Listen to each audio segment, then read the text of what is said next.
नमस्कार. स्वामीप्रसाद किचनमध्ये आपलं मनःपूर्वक स्वागत आहे. आज आपण वाळलेल्या हरभऱ्यांच्या पानांची पातळ गरगटी भाजी कशी बनवायची ते आपण या रेसिपीमध्ये बघणार आहोत. तर हे हरभऱ्याची भाजी एकदम गावरान पद्धतीने केलेली आहे. तर हे हरभऱ्यांच्या पानांची वाळवून भाजी केलेली आहे. तर ही गरमागरम हरभऱ्यांच्या पानांची गरगटी भाजी चपातीसोबत, भाकरीसोबत किंवा गरम-गरम भातासोबत चवीला एकदम भारी लागते. तर तुम्ही अशा पद्धतीने एकदा तरी वाळवून घेतलेल्या हरभऱ्यांच्या पानांची भाजी करून बघा. चवीला अप्रतिम लागते. तर हे थंडीच्या दिवसामध्ये भरपूर प्रमाणात हरभऱ्यांची भाजी बाजारमध्ये येते. तर तेच भाजी आपण मस्त सुकवून सुकवून एका हवाबंद डब्यामध्ये ते पानांची भाजी आपण ठेवू शकतो आणि ते वर्षभरासाठी आपण स्टोअर करून ठेवू शकतो आणि आपल्याला जेव्हा ही भाजी करायची असेल, त्यावेळेस आपण ही भाजी करून घेऊ शकता. तर आमच्याकडे भरपूर प्रमाणात हे भाजी 1 वर्षभरासाठी स्टोअर करून ठेवतात आणि ते भाजी आपल्याला जेव्हा कधी आपल्याला करायचं असेल, तेव्हा आपण ही भाजी करून घेऊ शकता. तर तुम्हाला माझ्या रेसिपी जर बघायला आवडत असतील, तर स्वामी प्रसाद किचन या चॅनलला तुम्ही एक लाईक, शेअर आणि सबस्क्राईब करा आणि बाजूची बेल घंटा नक्की क्लिक करा. चला तर मग वेळ न घालता आपण रेसिपीला सुरुवात करूया. सुकवलेल्या हरभऱ्यांच्या पानांची गरगटी भाजी बनवण्यासाठी आपल्याला लागणारं साहित्य बघूया. तर इथे मी हे हिवाळ्यामध्ये भरपूर प्रमाणात अशा पद्धतीने ओल्या हरभऱ्याच्या भाजींचे कोवळे-कोवळे पानं छान तोडून उन्हामध्ये सुकवून घेतलेले आहेत. तर हे वाळवून घेतलेल्या भाजीला आपल्याला अशा पद्धतीने हाताने चुरून घ्यायचं आहे. जर तुम्हाला हाताने चुरून घ्यायचं नसेल, तर तुम्ही ही भाजी मिक्सरमध्ये घालून छान बारीक करून घेऊ शकता. तर इथे मी अशा पद्धतीने हाताने बारीक छान चुरून घेतलेली आहे भाजी. तर ही चुरून घेतलेली भाजी एक 2 वाट्याच्या प्रमाणामध्ये घेतलेली आहे. तर या चुरून घेतलेल्या भाजीमध्ये आपल्याला 1 वाटी बेसनचं पीठ घालून घ्यायचं आहे. हे बेसनचं पीठ घालून आपल्याला छान मिक्स करून घ्यायचं आहे. तर तुम्हाला माझ्या रेसिपी जर बघायला आवडत असतील, तर स्वामी प्रसाद किचन या चॅनलला तुम्ही एक लाईक, शेअर आणि सबस्क्राईब करा आणि बाजूची बेल घंटा नक्की क्लिक करा. तर हे आपण बेसनचं पीठ घालून या भाजीमध्ये छान मिक्स करून घेतलेलं आहे.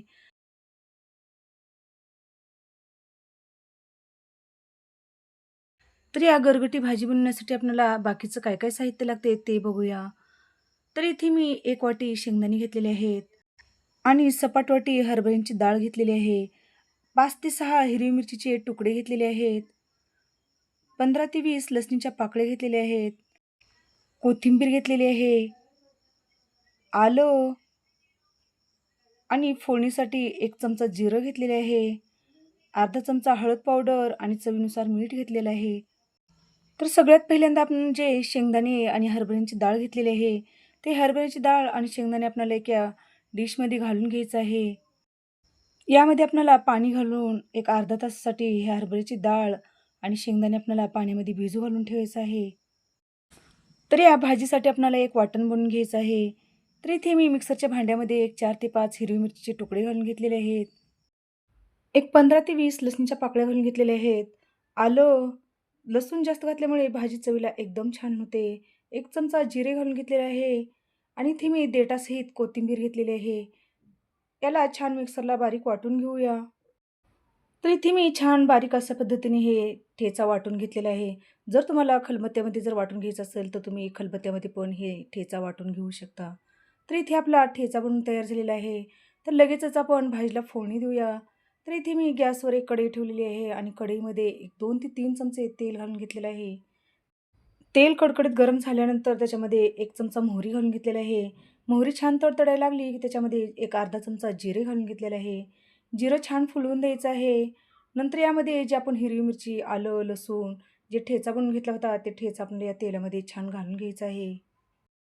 हे वाटण घालून मंद गॅसवरच आपल्याला एक 2 ते 3 मिनिटं छान याचा खमंग वास येईपर्यंत आणि याचा कच्चेपणा जाईपर्यंत आपण हे सगळे जिन्नस या तेलामध्ये छान परतवून घ्यायचे आहेत. या भाजीमध्ये हिरवी मिरची घातल्यानं एकदम चवीला छान लागते म्हणून कधीही हरभऱ्यांच्या पानांची भाजी करत असताना हिरवी मिरचीचाच वापर करायचा. तर इथे एक 2 ते 3 मिनिट आपला हा ठेचा छान या तेलामध्ये परतवून घेतलेला आहे. तर यामध्ये आपल्याला ह्या भाजीला कलर येण्यासाठी एक अर्धा चमचा हळद पावडर घालून घ्यायचा आहे. हळद पावडर घालून 1 मिनिटभरासाठीच आपल्याला हे छान फोडणी परतवून घ्यायचं आहे. नंतर यामध्ये पाणी घालून घ्यायचं आहे. पाणी तुम्हाला तुमच्या आवडीनुसार किंवा तुम्हाला जेवढी भाजी पाहिजे असेल तेवढं यामध्ये तुम्ही पाणी घालून घेऊ शकता. तर इथे मी एक अर्धी कढई पाणी घालून घेतलेले आहे. तर इथे आपण जे शेंगदाणे आणि हरभऱ्याची डाळ भिजू घालून ठेवलं होतं ना, ते या कढईमध्ये घालून घ्यायचं आहे. तर पूर्णपणे पाणी निथळून मी हरभरे आणि शेंगदाणे यात पाण्यामध्ये घालून घेतलेलं आहे. नंतर याच्यामध्ये चवीनुसार मीठ घालून घ्यायचं आहे आणि छान मिक्स करून घ्यायचं आहे. तर या आपल्याला फोडणीला छान आपल्याला एक दणदणीत उकळी काढून घ्यायचं आहे आणि यामधले हरभरे आणि शेंगदाणे आपल्याला छान शिजवून घ्यायचे आहेत. कारण आपण अगोदरच हे शेंगदाणे आणि हरभऱ्याची डाळ भिजवून घेतलं होतं. फारसा वेळ लागणार नाही. एक 4 ते 5 मिनिटामध्ये या पाण्याला उकळी आली ना, याच्यामधले हरभरे आणि शेंगदाणे छान शिजले जातील. इथे मी फुल गॅस केलेला आहे आणि एक 2 ते 3 मिनिटामध्ये छान आपल्या या पाण्याला उकळी आलेली आहे. तर बघितलात तुम्ही मस्त याला छान उकळी आलेली आहे आणि यामधले हरभरे आणि शेंगदाणे पण छान शिजले गेलेले आहेत. तर याला छान उकळी आलेली आहे. तर या स्टेजला आपल्याला इथे जे हरभऱ्यांच्या पानांच्या मिश्रणामध्ये जे आपण बेसन घालून ठेवलं होतं, ते आपल्याला यामध्ये थोडं-थोडं करून घालून घ्यायचं आहे. तर अशा पद्धतीने आपण थोडं-थोडं करून हे हरभऱ्यांची भाजी यामध्ये घालून, एका हाताने सतत ढवळत हे भाजी थोडं-थोडं करून घालून घ्यायचं आहे. असं केलं ना काय होतं माहिती आहे ना, यामध्ये अजिबात गुठळ्या होत नाहीत आणि छान आपली भाजी एकदम छान स्मूथ आणि छान आपली भाजी बनली जाते. तर इथे मी पूर्णपणे जेवढी आपण भाजी बेसनचे पीठ घालून घेतलं होतं ना, ते सगळीच भाजी यामध्ये घालून घ्यायचं आहे आणि हात सतत ढवळतच आपल्याला हे भाजी घालून घ्यायचं आहे. तर बघितलात तुम्ही आपण हात सतत ढवळत ही भाजी घातल्यामुळे आपल्या भाजीमध्ये अजिबात गुठळ्या झालेल्या नाहीत. तर तुम्हाला माझ्या रेसिपीज जर बघायला आवडत असतील, तर स्वामी प्रसाद किचन या चॅनलला तुम्ही एक लाईक, शेअर आणि सबस्क्राईब करा आणि बाजूची बेल घंटा नक्की क्लिक करा. तर इथे मी जे आपण हरभऱ्यांच्या पानांमध्ये बेसनचं पीठ घालून घेतलं होतं ना, ते पूर्णपणे यामध्ये घालून पूर्ण हे अशा पद्धतीने ढवळून घेतलेलं आहे. तर सगळ्यात शेवटी आपल्याला इथे शेंगदाण्यांचा जाडसर कूट घालून घेतलेला आहे. सगळ्यात शेवटी घालण्याचं कारण म्हणजे हे थोडंसं दाताखाली आलं ना, कचकच लागलं ना, एकदम चवीला छान लागते म्हणून सगळ्यात शेवटी आपण इथे शेंगदाण्यांच्या दाण्यांचा कूट घालून घेतलेला आहे. छान आपल्याला या भाजीला एक 2 ते 3 मिनिटं फुल गॅस करूनच ही भाजी छान उकळी काढून घ्यायची आहे. तर इथे एक 2 ते 3 मिनिटामध्ये छान ह्या भाजीला उकळी आलेली आहे. तर या स्टेजला आपण इथे गॅस बारीक करून आता इथे आपण एक 4 ते 5 मिनिटं मंद गॅसवर ही भाजी शिजवून घेऊया. तर हे भाजी शिजवत असताना यावरती अजिबात झाकण ठेवायचं नाही.